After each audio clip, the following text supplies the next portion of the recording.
শুভ সকাল বন্ধুরা। এখন বাজে 5:30। প্রথমে জানাই আমার তরফ থেকে আপনাদেরকে আন্তরিক ভালোবাসার শুভেচ্ছা। আজকে আমার এক দাদার জন্মদিন, তা আমি জন্মদিনে দাদা আমার হাতে খাবার খেতে চেয়েছেন। কি কি রান্না করি দাদার জন্য সেটাই আপনাদেরকে দেখাবো।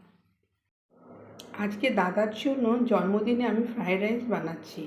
তো ফ্রায়েড রাইসে দেখুন, হাঁড়িতে জল দিয়ে দিয়েছি, তার মধ্যে দিয়ে দিয়েছি গোটা গরম মশলা, তেজপাতা, নুন। জল ফুটে এসেছে, এর মধ্যে এবার আমি চালটা দিয়ে দেব।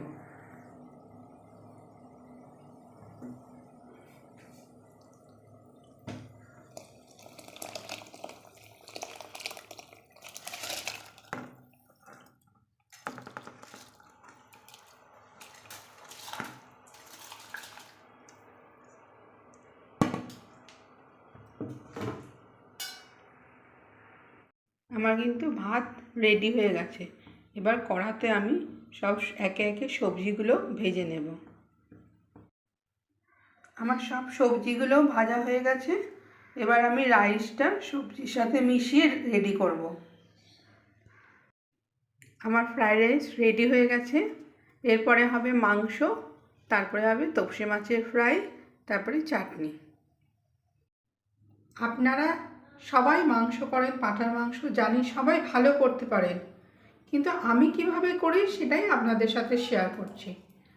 প্রথমে কড়াতে তেল দিয়ে দিচ্ছি, একটু গ্যাসটা কমিয়ে দিচ্ছি, গ্যাসটা জোরে হয়ে গেছে।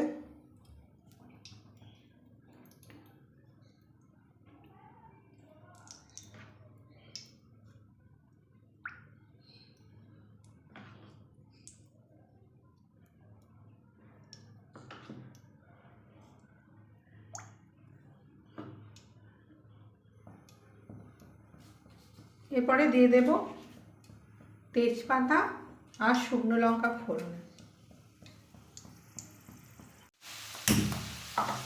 পেঁয়াজটা লাল করে ভাজা হয়ে গেছে।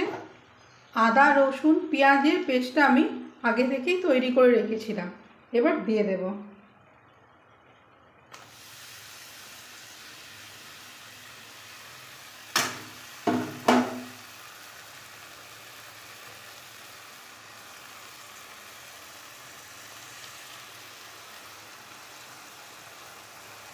দিয়ে মশলাটা একটু কষে নেব।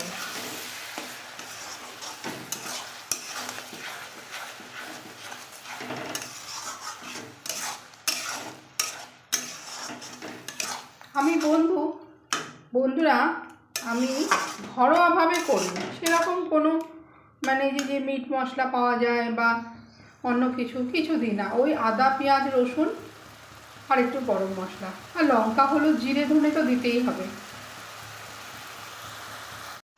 এর মধ্যে লঙ্কার গুঁড়ো, হলুদ গুঁড়ো, জিরে গুঁড়ো, ধনে গুঁড়ো সব দিয়ে দিয়েছি। এরপরে মাংসটা দিয়ে দেবো, দিয়ে ভালো করে কষবো।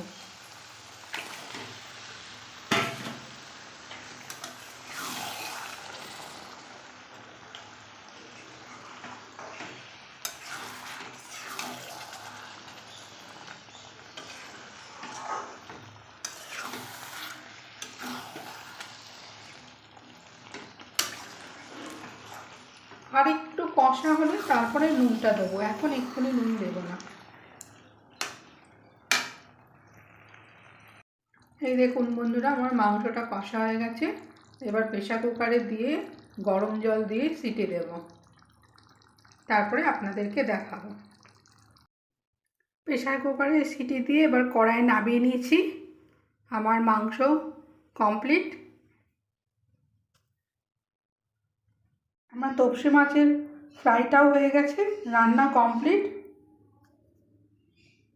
বন্ধুরা, আজকে আমার দাদার জন্মদিনে কী রান্না করলাম তো আপনাদের দেখালাম। আর আজকে আমার দাদার জন্মদিন, আপনারা আমার দাদার দীর্ঘায়ু কামনা করবেন আর আমার পাশে থাকবেন, সাথে থাকবেন।